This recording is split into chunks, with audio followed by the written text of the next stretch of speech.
Dalam nama Bapa dan Putra dan Roh Kudus, amin.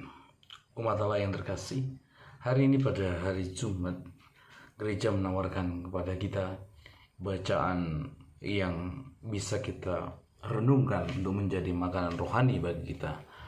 Markus 7 ayat 31 sampai ayat 37 tentang penyembuhan orang yang bisu dan yang tuli. Menarik sekali para saudara-saudara terkasih, bagaimana cara Yesus menempatkan jari-jarinya di telinga orang yang tuli ini, dan kemudian dia meludah dan menyentuh lidahnya. Kita lihat di sini sentuhan Yesus itu begitu jelas, begitu tampak, dan seakan-akan Yesus itu begitu manusiawi, memperlakukan orang ini dengan cara hormat, supaya kemudian orang ini lalu bisa melihat kuasa ilahi Tuhan yang hadir dan mewujud dalam diri seorang manusia, Yesus sendiri.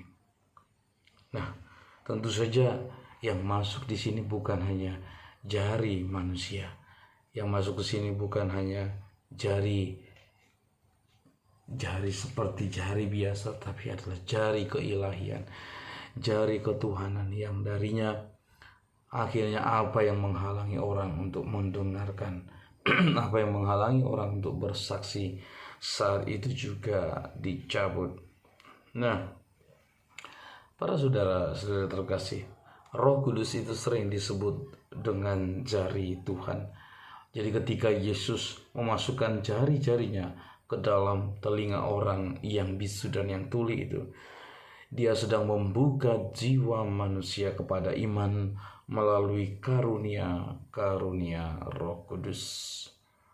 Nah, ketika Yesus berkata, "Efata," terbukalah, pada saat ia menyentuh telinga, saat ia menyentuh mulut si bisu dan si tuli ini, kuasa kasihnya mengalir, dan dibukalah apa yang selama ini menutup telinganya dan apa yang selama ini menutup lidahnya, dan itu semua dibuka.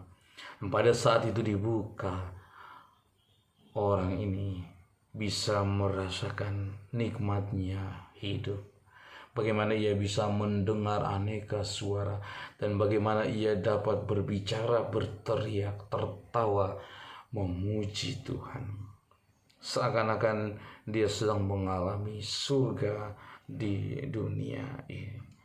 Saudari-saudaraku yang terkasih, bukankah setiap kali kita datang pada hari Minggu ke rumah Tuhan, setiap kali kita juga membaca sabda Tuhan, baik dalam permenungan pribadi, kelompok, maupun di tengah-tengah keluarga kita, bersabdalah ya Tuhan, maka hamba-Mu mendengarkan. Kita pada saat itu juga meminta supaya kiranya telinga kita ini dibuka dari segala hal yang menghalangi kita untuk menikmati bau harum kenikmatan hidup kekal yang telah dihembuskan kepada kita melalui aneka rahmat sakramen-sakramen, atau melalui karunia Injil yang adalah jalan kebenaran dan kehidupan kita, sebab di situ kehendak Allah dinyatakan. Jadi para saudara, Kristus merayakan misteri ini seperti kita. Mari kita juga mohon supaya hati kita, telinga kita, dan lidah kita dibukakan, dilepaskan dari segala ikatan belenggu. Semoga hati kita semakin terbuka untuk mendengarkan sabda Tuhan, dan akhirnya mulut kita setelah mendengarkan itu bersaksi tentang kebaikan Tuhan. Mari kita yang bisu dan tuli juga secara rohani minta saat ini supaya Tuhan menyembuhkan kita dari segala kesuam-suaman kuku untuk mendengarkan setengah-setengah sabda Tuhan, atau kemudian setengah hati tidak mendengarkannya, tapi justru dibuka hal-hal yang menghalangi itu, dilepaskan supaya sabda Tuhan itu mengalir, rahmat Tuhan itu bisa kita rasakan, dan anugerah-anugerah sakramen itu secara nyata bisa menghidupi jiwa kita. Tuhan Yesus memberkati kita, Bapa, Putra, dan Roh Kudus. Amin.